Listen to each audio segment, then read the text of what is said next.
never, ever, ever, ever let their country down. 正确的中国共产党万岁! Amerika versus China. Sino ang mas malakas? Sa kasalukuyan, ang dalawang bansa ang pinakamalalakas sa military. Sila din ang parehong pinakamayamang bansa sa buong mundo. Sa tumitinding tensyon, girian at Cold War sa pagitan ng Amerika at China, sino ang lamang sa panahon ng digmaan? Sino ang mas may karanasan at magaling sa estratehiya at labanan? Military comparison ng USA at China, yan ang ating aalamin.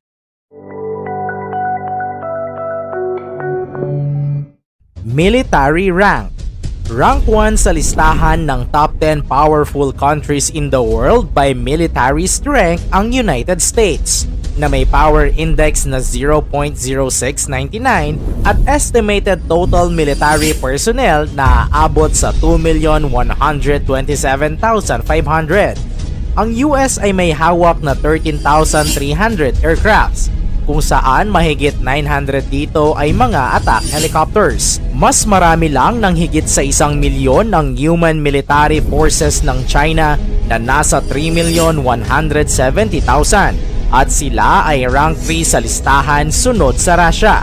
Sa kasalukuyan, ng China ay may hawak na 3,166 aircraft at 4,950 na mga tangke bilang kanilang mga pangunahing resources sa digmaan. Samantala, lamang naman ng China kung paramihan ng mga sundalo ang labanan. Sila ay mayroong mahigit 2.1 million na active military na tinatawag na People's Liberation Army of China at mahigit 1.1 million ang military reserve. Habang ang Amerika naman sa ngayon ay mahigit 1.3 million active military at mahigit sa 700,000 ang military reserve. Nangunguna din ng China sa Estados Unidos sa bilang ng mga warship na kanilang hawak. Humigit kumulang 350 laban sa 300 ang ratio ng mga sasakyang pandigma. Ang mga dry dock ng China ay patuloy na naglalabas ng bagong mga warships halos linggo-linggo, lalo na ang mga patrol missile boat, corvettes at frigates. Gayunpaman, mas malalaki ang mga bapor ng Estados Unidos. May mas magagandang sistema sa depensa at opensa at ginagawa ng mga tauhang may mas karanasan sa pagbuo nito. Sa aspeto naman ng command at military intelligence, highly sophisticated o di hamak na mas organisado ang chain of command ng US para sa kanilang long-range aviation platforms sa South Korea, Japan at Guam. Kasama na ang mga warships at submarines o mga pandigmang sasakyang pandagat. Ngunit kung iisipin, mas marami ang air, water at land platforms ng China kumpara sa US. Pero ang gamit ng Amerika ay mas mataas na quality ng assets. Ito ay laban ng quality versus quantity. Samantala, mas pinarami at mas pinaganda ng China ang kanilang puwersang nuclear. Nag-improve ang survivability ng kanilang mga ballistic missile submarines at road mobile missiles. Pero sa kabila ng mas pinaigting na Chinese nuclear force, nananatiling superior ang US sa aspetong bilang ng mga warheads na tinatayang 13-1 ratio. Mga kaalyadong bansa. Matagal nang nararamdaman ng US na sila ay mas malaking advantage kumpara sa China kung pag-uusapan ang network ng kanilang alyansa, partnerships at mga kaibigang bansa sa buong mundo. Sa Asia, sila ay suportado ng Japan na may third largest economy, ng Australia na may mahuhusay na naval forces, South Korea, Singapore, Pilipinas, Indonesia at marami pang iba. Patuloy din nilang pinapalakas ang kanilang kooperasyon sa India sa tulong ng Quad Concepts o apatang alyansa ng US, Japan, Australia at India. Pero ang tanong, ilan sa mga ito ang tutulong sa Amerika kung sakaling umatake ang China? Hindi naman papayag ang China. Sa katunayan, taktika at estratehiya ngayon ng China na palakasin ang sistema ng partnerships at cooperation sa Asia at Silangang Afrika sa tulong ng Belt and Road Initiative na nagtatayo ng mga daang pangkalakalan sa mga kontinenteng ito.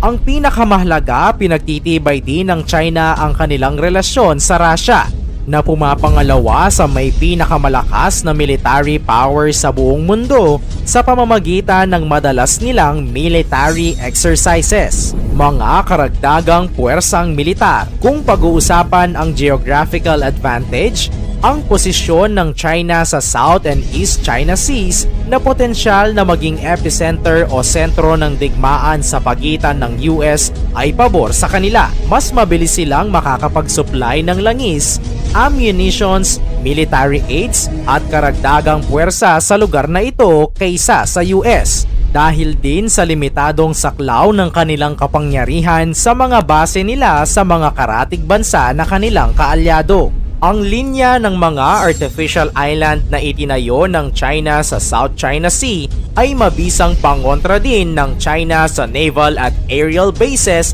ng US sa South Korea, Japan at Guam. Sa katunayan, tinatawag ng US Navy ang 10 Chinese islands doon hindi bilang artificial islands, kundi bilang mga unsinkable o hindi lumulubog na aircraft carriers.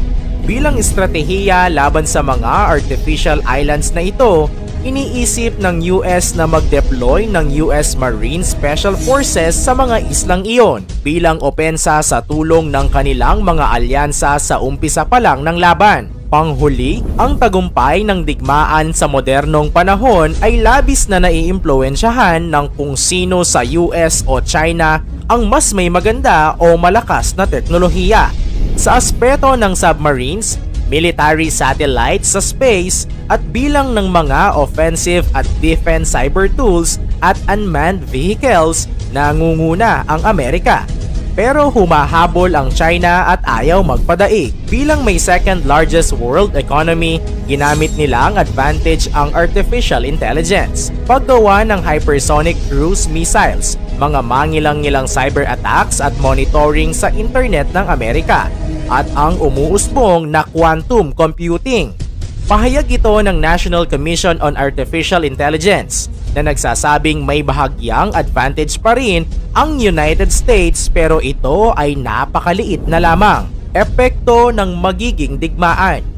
Ang pandaigdigang epekto ng digmaang US-China sa hinaharap ay isang sakuna na higit pa sa Russia-Ukraine War.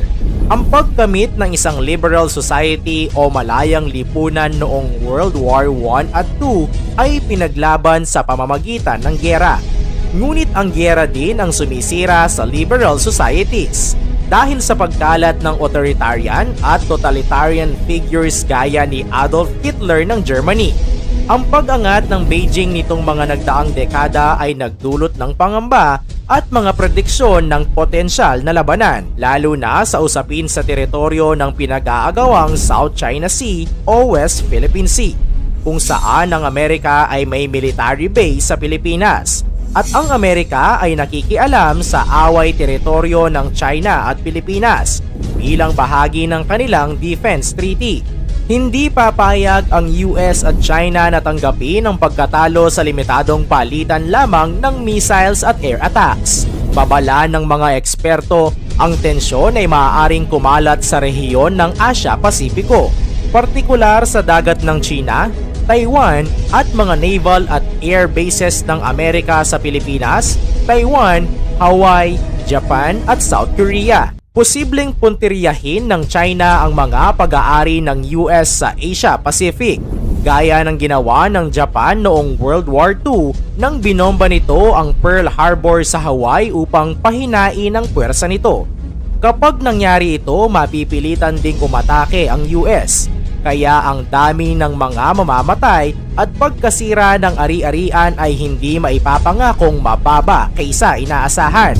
Ang pressure sa pagitan ng Beijing at Washington ay taas at nakikitang wala itong sasayangin na panahon upang huminto.